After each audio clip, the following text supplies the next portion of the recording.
pam, param, pam, pam, pam, pam, pam, pam, pam. Aqui jaz o dinizismo. Pois é, mais uma derrota. Aliás, a primeira derrota do Fernando Diniz no comando da seleção.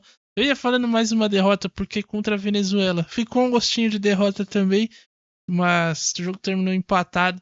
E hoje, em Montevidéu, no grande estádio centenário, o Brasil sucumbe para a seleção do Uruguai. Seleção essa que deu 4 chutes a gol, aliás, 5 finalizações, 2 foram no gol, e essas 2 foram justamente os gols de Darwin Núñez e de La Cruz, com grande participação do centroavante uruguaio também, que teve uma noite brilhante, para dizer o mínimo. Pouco participou do jogo, mas quando participou foi muito efetivo. O Brasil terminou a partida com 61% de posse de bola, 3 finalizações e apenas uma finalização do gol. E para um time e para um treinador que se diz moderno, ofensivo e não sei o que lá, é muito pouco, Adiel Reis, o que o Brasil apresentou hoje, com o material humano que tem. E, enfim, por toda a tradição do futebol brasileiro, hoje o Brasil decepcionou. E o dinizismo vai ser muito criticado daqui para frente, e a tendência é só piorar, já que os 2 próximos adversários são tão pesados quanto o Uruguai. Sim, seu Estevão Barros.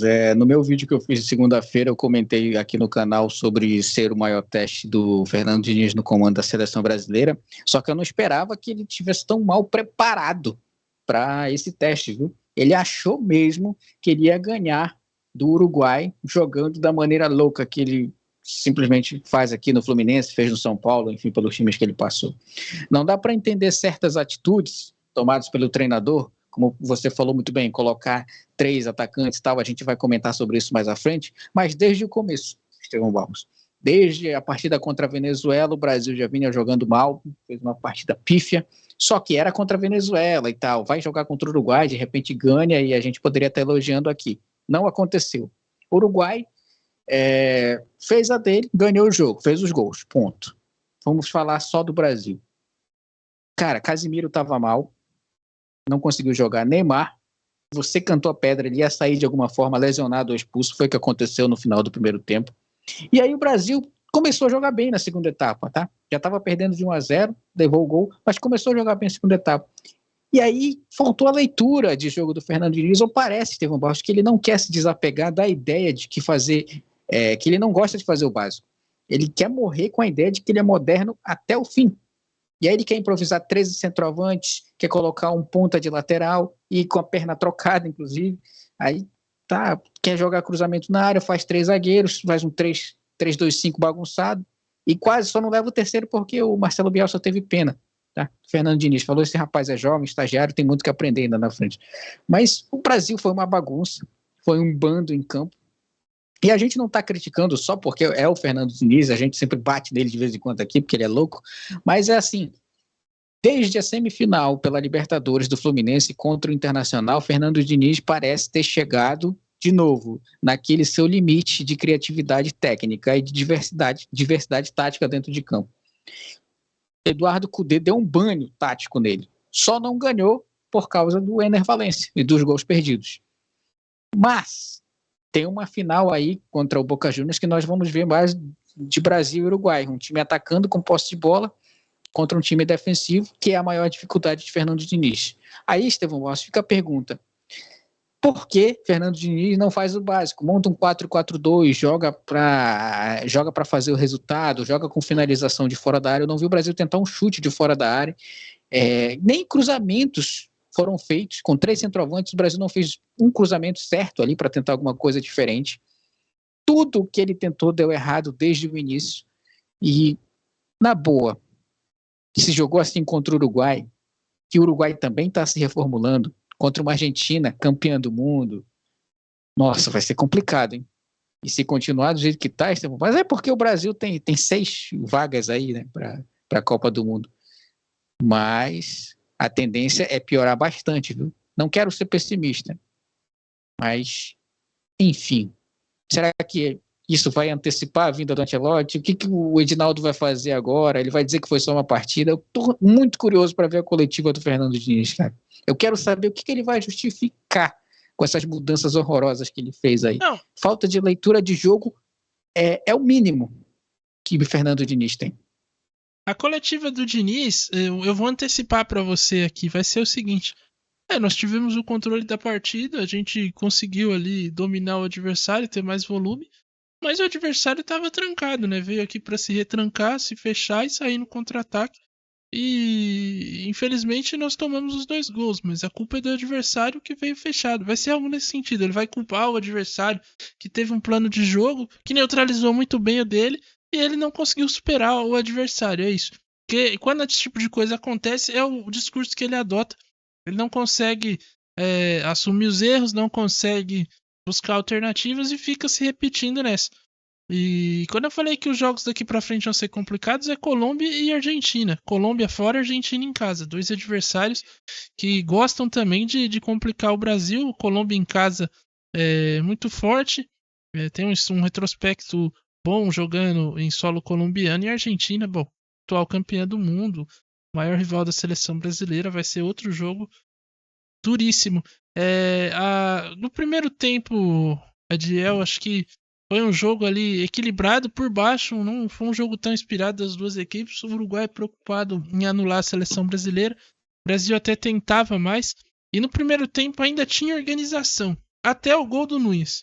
Depois do gol do Núñez, ficou um negócio ali constrangedor e agravou ainda mais com a saída do Neymar.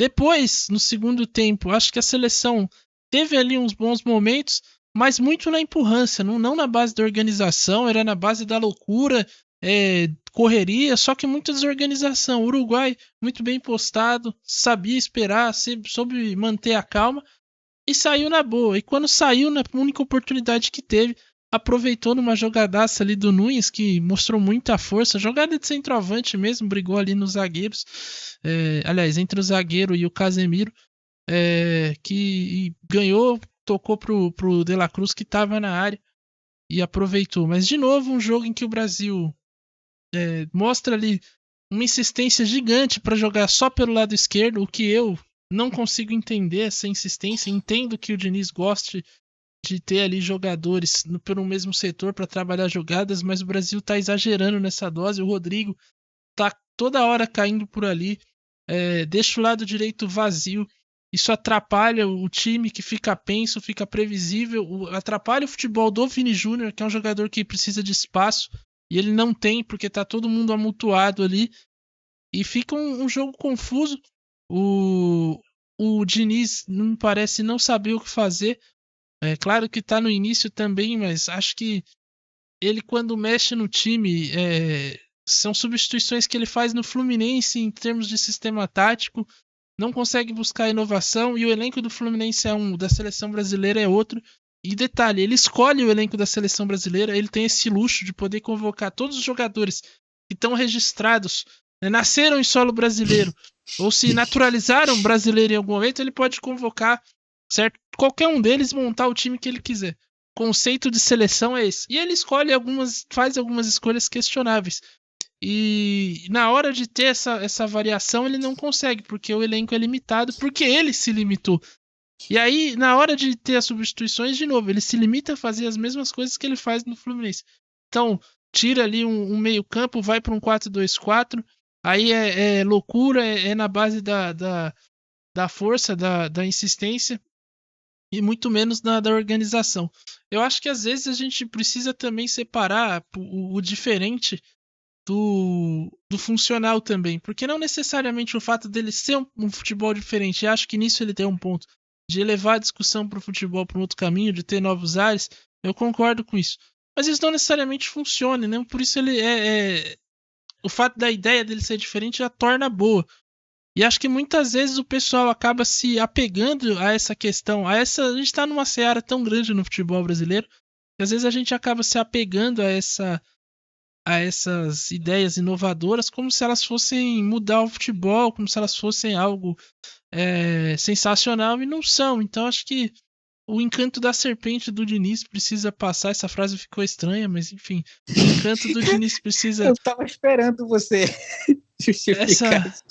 Esse encanto que o Diniz tem aí no pessoal precisa passar, porque eu acho que prejudica ele, prejudica os times pelo qual ele tá, porque as avaliações sempre são 8 ou 80, ou é muito bom ou é muito ruim, e acho que ele ainda é um cara que precisa maturar essa ideia dele, precisa evoluir.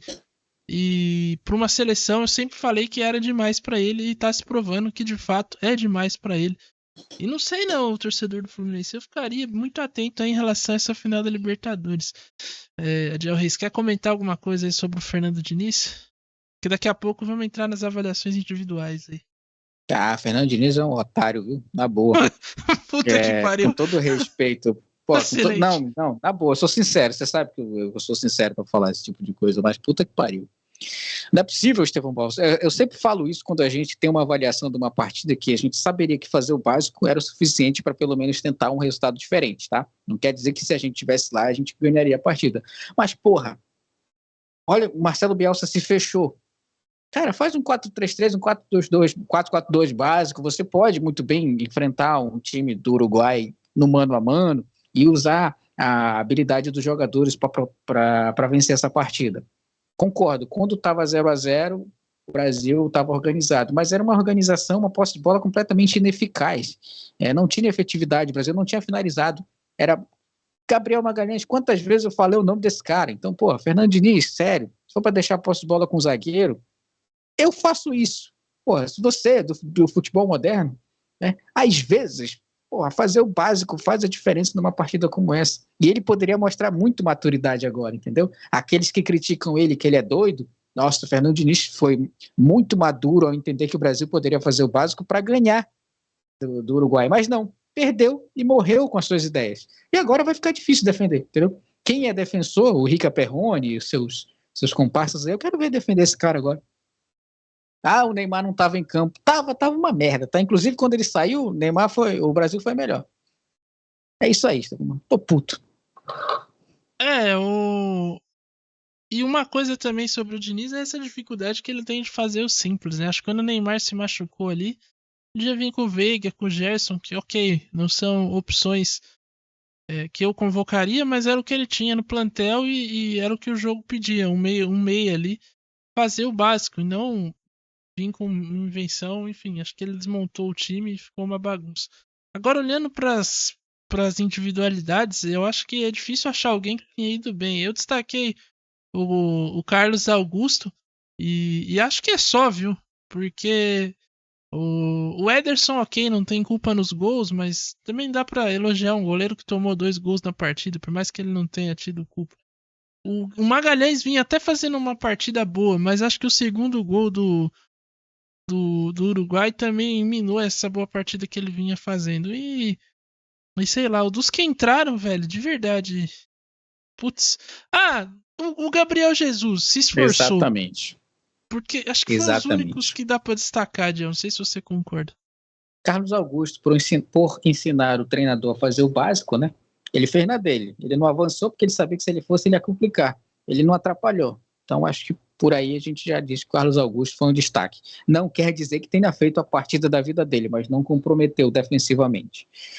E o Gabriel Jesus, porque ele se esforçou para realizar aquilo que não é a dele, entendeu? Função de armar a jogada, de cair pela direita, puxar velocidade. Quando o David Neres entrou, ele veio para tabelar com o David Neres aqui em alguns momentos, sempre se apresentava para jogadas ali, tanto pela direita quanto pela esquerda, não ficou espetado ali, deixou essa função para o Richarlison não atrapalhar também. Então acho que são os destaques positivos do Brasil, Estevão Barros, mas muito por baixo mesmo. Você vê um time com 9 jogadores péssimo, uma noite péssima, e aí tem o Gabriel Jesus que tentou fazer o diferente e o Carlos Augusto que fez o básico. Então é isso, não tem muito o que destacar, eu não vejo também. Poderia falar aqui do Bruno Guimarães, mas o Bruno Guimarães se escondeu da partida. Rodrigo procurou o jogo e o jogo fugiu dele. Vini Júnior só tentava correr com a bola. Assim, muito estranho o Brasil, muito estranho, Estevão Barros. Na moral, foi a pior partida da seleção desde o Marrocos. Cara, e detalhe que o Brasil não perdia nas eliminatórias desde 2015. Ou seja, é uma invencibilidade aí pro Uruguai, que durava desde 2001, e agora nas próprias eliminatórias que duravam aí 8 anos já, né? 2015, seleção à época treinada pelo Dunga, perdeu pro Chile no início das eliminatórias. E, enfim, mais uma baixa aí. Antes da gente falar do Uruguai, que também a gente tem que passar pelo adversário, que não é só o Brasil que perdeu, né? O Uruguai venceu. A gente tem que falar de Neymar, Adiel Reis. Hoje, na sua opinião, independente da lesão ser grave ou não, você acha que é tipo, pô, valeu Ney, obrigado, chega? Na seleção. Não, Estevão Barros. Eu não vejo assim que a gente pode abrir mão do seu principal jogador. E eu vou parafrasear Bruno Formiga. Não sei se é referência para você, mas eu acho que eu ouvi a fala dele interessante. Cristiano Ronaldo na Copa do Mundo ele não tinha condições de ser titular. Foi pro banco de reserva. Ficou puto, ele se aquecia puto, ele treinava ali chateado, mas ele entendeu que naquele momento, mesmo sendo forçado, ele não era titular absoluto.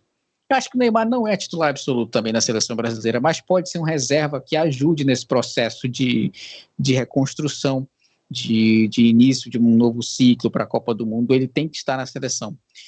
Dá a camisa 10 para ele, ok, continua fazendo a mídia de que ele é o principal jogador, mas deixa ele no banco, tá? Deixa ele para ser um suporte. Numa partida como essa, Neymar entra aí para mudar a história da partida e tal. Enfim, acho que o Brasil já pode começar a preparar uma seleção sem Neymar, tá? Porque muitas vezes isso aconteceu e o Brasil, como você disse muito bem, jogou melhor quando o Neymar não estava em campo, porque tinha 11, tinha um coletivo e não 10 para jogar em função de um. Agora pode funcionar, né? Talvez forçado, mas eu acho que o Brasil pode aprender a jogar sem Neymar. Não quer dizer que ele seja desnecessário e inútil totalmente. Convoca, deixa ele no banco, mas mostra que o Brasil é muito maior do que ele e tira essa moral que se ele mesmo disse que, se for verdade que ele disse mesmo que não precisava de psicólogo, ele está com moral demais. Então talvez colocando ele no banco, começando a baixar a crista de galo dele, aí sim, nós vamos ter um jogador focado em querer retomar o espaço e pianinho, entendeu? Entendendo que o lugar dele nesse momento é no banco de reservas. Não dá para se livrar dele. Querendo ou não, ele é um grande jogador, tem muita habilidade, num jogo como esse poderia reverter. E melhor ter um Neymar no banco, Estevão Barros, do que um Gerson, por exemplo, que nem entrou. Acho que o Diniz precisa aprender a convocar também. E detalhe, né? Eu queria ressaltar aqui sei que é meio covardia fazer isso, mas porra, também, enfim, quem mandou ele falar também? Saltar aqui o tweet do André Hernan no dia 9 de setembro, dia que o Brasil goleou a Bolívia. Poderosa Bolívia. Por 5-1. Abre aspas para André Hernan. Posso falar uma parada? Ancelotti, cumpra seu contrato. A seleção já tem treinador, obrigado. De fato. Tá aí, Ediel. Acho que esse tweet aqui do André Hernan, o do André Rizek, na véspera do 7-1, jogue como o Brasil, Felipão. Acho que, olha, estão pra entrar aí como 2 dos maiores tweets da história do futebol brasileiro. Cara, não dá. Fernando Diniz precisa amadurecer muito. Pulou etapas, tá? Etapas aí foram deixadas de ser cumpridas com Fernando Diniz na seleção. Agradou um bocado de gente aí ver que o Fernando Diniz, o que ele faria, só que é isso aí. Agora, perdemos para o Uruguai e de 6 pontos possíveis o Brasil conseguiu 1, né? De 6 pontos possíveis ele perdeu 5. Então, é isso aí. Fernando Diniz continua na seleção brasileira. Vai continuar porque não tem outro, tá? Abel Ferreira só não vai topar, o Dorival, o Estevão não quer e não vai deixar, vai bater no Edinaldo se isso acontecer. Então, não tem, e trocar agora não vai fazer muita diferença. É deixar aí e ver aí se o grande Ancelotti vai vir para assumir. Se não vier, aí nós teremos grandes problemas, viu, Estevão Barros? Porque só Dumbledore eu acho que pode assumir a seleção brasileira para consertar isso. Olha, eu acho que nem Dumbledore. Talvez Noé aí seja mais adequado. Agora, Adiel Reis, o Uruguai fez uma partida inteligente, muito fora das características do que geralmente são os times do Bielsa, mas garantiu os 3 pontos, né? Que são fundamentais nessa campanha. Com a vitória, O Uruguai, se não me engano, também chega aos 7 pontos. Inclusive, empata com o Brasil ali na pontuação. Talvez até passe, dependendo dos critérios de desempate. Exatamente, passou. O Brasil está na 3ª posição. Olha que loucura, hein? Uruguai, Argentina está jogando agora com o Peru. Então, dependendo do que acontecer. Mas provavelmente terminará na liderança, né? Independente se perder ou se ganhar. Mas Argentina com 9 pontos, Uruguai com 7, Brasil com 7, e aí a grande surpresa, Venezuela com 7 pontos. Venezuela, que você aqui numa live disse que é formada, é uma grande seleção de animais, né? Que o Soteldo é um bagre em forma de guri, e agora tá aí, enfiou 3 no Chile hoje, e tá na 4ª posição nesse momento. Se as eliminatórias terminassem hoje, iria pra Copa, Joyce. Pô, mas se as eliminatórias terminassem hoje, Estevão Barros, um bocado de gente ia pra Copa. E o Uruguai nem precisa. Não, o Uruguai é na outra Copa, né? 2030, que ele já é sede. Mas enfim, pô, não me surpreende, Estevão Barros, Marcelo Bielsa ter sido superior na leitura de jogo em relação a Fernando Diniz, tá? Isso, Estevão Barros, vem uma frase muito bacana aqui, que remete a futebol também. Com experiência e paciência você consegue qualquer coisa, resultado positivo vem com essas duas coisas. O Marcelo Bielsa, ele era conhecido como louco, né? Treinou o Leeds, fazia partida de 3-3, fazia partida de 4-4, era um time ultra ofensivo que tinha problemas defensivos. Ele precisou assistir 2 jogos do Brasil, um com a Venezuela e o último do Fluminense contra o Inter. Pronto. Ele entendeu que Fernando Diniz tem dificuldades, como você muito bem disse, contra times que se fecham. Botou ali um time fechado, deixou o Darwin Nunes na frente, colocou o Pilistre ali por um lado, do outro lado ele colocou o Maximiliano Araújo para serem os jogadores de velocidade, jogou a bola em cima do Maximiliano Araújo, que era o lado do Ian Couto, que virava um ponta, e ali se criou. A única jogada de perigo do primeiro tempo, ele conseguiu fazer um gol. Pronto, fez 1-0, começou a jogar no contra-ataque, e aí o Brasil se atrapalhou tudo, e aí a gente já comentou sobre isso, mas destaco que muitas vezes fazer o básico é bom. Um time organizado, um time que compra a ideia. Imagina ele falando, olha, se vocês... Vem com o pai. Marcelo Bielsa chegou e falou, vem com o pai na pré-eleição. Faz aquilo que eu estou falando, que eu garanto a vitória para vocês. Está aí, Uruguai 2-0. No simples, no básico, trocando, fazendo as alterações. O cara amarelou, troca ele. Para não prejudicar aquele lado de lá, ele não está podendo fazer falta. Tem um jogador mais cansado aqui no meio, já segura mais. Darwin Nunes fez uma grande partida, taticamente, ajudando na marcação, não avançando em cima do último homem que está com a bola, sempre marcando o passe. Interessante isso, tá? Darwin Nunes, ele não ia só avançando no cara da posse de bola, ele ia marcar o passe. Isso é anular todo o futebol do Fernando Diniz. Isso aí é mérito do Marcelo Bielsa, que hoje venceu de uma forma merecedora, e assim, ele vai evoluir com o Uruguai. Como eu falei, não sei se para uma conquista de título, mas que esse time do Uruguai vai incomodar muita gente, vai, Estevão Barros, porque a partida de hoje mostrou muito bem que Marcelo Bielsa é louco, mas também de vez em quando, contra um louco mais louco que ele fez o básico e venceu. E com uma tranquilidade que eu vou te falar um negócio, me surpreendeu, tá? Eu não vi Marcelo Bielsa ficar desesperado em nenhum momento à beira do campo ali. Ele só falava, vai lá e faz isso que eu te falei, que a gente treinou e acabou. Impressionante, eu estou impressionado, de verdade, porque eu esperava um Brasil dominante hoje, não foi o que aconteceu. Pois é uma situação bem curiosa, essa atuação da seleção brasileira, muito abaixo daquilo que a gente esperava, por todos esses fatores, né? Invencibilidade nas eliminatórias, essa freguesia que o Uruguai vinha passando, mas a seleção brasileira foi muito abaixo. Méritos do Bielsa também, que leu o jogo, soube abrir mão de suas características em prol de uma estratégia, coisa que acho que falta muito pro Diniz, muito mesmo, e é isso, né? Essas adaptações são necessárias. Acho que dentro do jogo não adianta você jogar bonito e sair derrotado, e hoje nem isso ele conseguiu, porque fez uma partida péssima também. E do outro lado, o Bielsa, que busca implementar um trabalho. Falta pro Diniz essa noção de que no Brasil, e no futebol no geral e no Brasil ainda mais, o treinador, quando ele ganha jogos, ele faz meio que um banco de horas, né? Porque ele vai ganhando tempo de trabalho. E aí, conforme o tempo vai passando, ele consegue ir implementando suas ideias de uma forma até gradual.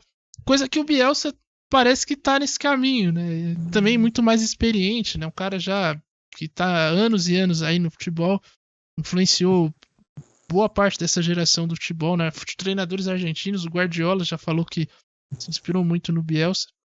E, enfim, acho que o Diniz hoje podia ter uma aula aí, parar, analisar esse jogo, porque foi uma aula do Bielsa, não do ponto de vista tático, não foi um nó tático do Bielsa, mas na gestão do time, na maneira de. No comprometimento com a vitória, que acho que o Bielsa apresentou e foi muito feliz hoje nessa jornada, conseguiu uma grande vitória contra o Brasil. Vamos passar aqui a nossa agenda antes de encerrar aqui a nossa transmissão e o nosso corte, porque o Meio Armadores não para, viu? Se o dinizismo tá parando, a gente segue a todo vapor. Sábado tem Corinthians e América. Olha aí, que transmissão espetacular. Que transmissão espetacular. A gente sai de um jogo de seleção e entra para um Corinthians e América. Com Bruno Mendes em campo. Bruno Mendes em campo.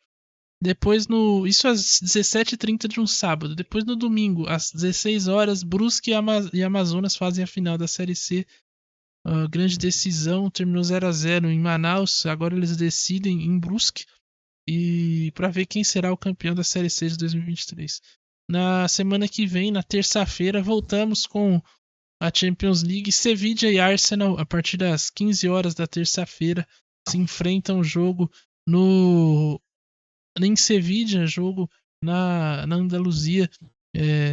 Me fugiu agora o nome do estádio do Sevilla, mas enfim, o mando é da equipe espanhola. E depois no St. James Park, na quarta-feira, no mesmo horário, às 15 horas, Newcastle e Borussia Dortmund, hein? O Newcastle de Bruno Guimarães, companhia e Joelinton estará em campo pela Champions League na quarta-feira, recebe a equipe do Borussia Dortmund. E no sábado, depois de Fortaleza e LDU, nós teremos um área a área para analisar aí a final da Copa Sul-Americana. Esperamos que o Fortaleza saia vencedor. O jogo também será no Uruguai, na cidade de Maldonado, num estádio, e cabe nossas famílias aqui juntas. Então, 4 pessoas sentadas. Exatamente. Então, essa é a nossa agenda de programação do Meio Armadores. Quer deixar uma mensagem, Adiel Reis? Não, Estevão Barros, hoje, depois da derrota aí do Fernandinho, não quero deixar mensagem não, porque senão eu vou xingar o rapaz e esse vídeo vai ser cancelado daqui a pouco. Então, só pro pessoal que defendeu o Fernando Diniz aí na seleção aí, como é que é o nome do jornalista aí? Rica Perrone. Não, o outro lá do Twitch. O André Hernan. Grande André Hernan, parabéns, hein, André Hernan. Sua leitura aí de jogo, jornalista, sua visão jornalística tá excelente, viu? Daqui a pouco eles vão pedir o Vojvoda na seleção. Então, futebol é momento, Estevão Barros. Futebol é momento. Futebol é momento. Eu queria deixar um recado, então. Os erros deixam você mais forte, né? Já diria Nietzsche. O que não te mata, fortalece. Fernando Diniz no Mr. Olímpia 2023. Vamos encerrando por aqui. Muito obrigado a você que assistiu a transmissão. Só deixar registrado aqui uma mensagem do Raniel aqui que colocou: nem Luzmar já sabia, já até sacrificou o joelho. Vitor Pereira ganhou uma dele. Que isso, hein? Falou que o Diniz perdeu pro Vitor Pereira, agora humilhou. É isso então. Voltamos no sábado, a partir das 17h30 para Corinthians e América Mineiro, um jogão de bola. Tenho certeza que vai ser no nível da seleção brasileira hoje. É isso, valeu, falou e até sábado. Tem programação aqui, fica de olho também. Valeu, falou.